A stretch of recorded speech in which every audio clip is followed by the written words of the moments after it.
చాలదు దానికి సమయమే కదరా ఆయుధం. విజయం నీరుగా చేరదు, శ్రమ పడితే దక్కగా మానదు. నీ లక్ష్యం చేరే మార్గంలో ప్రతి సెకను అని తెలుసుకో.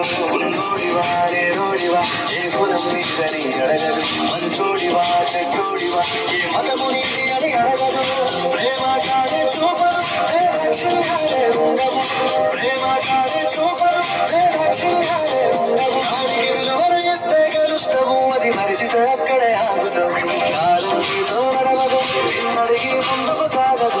సంకల్పం ఒకటే చాలదు, దానికి సమయమే కదా ఆయుధం.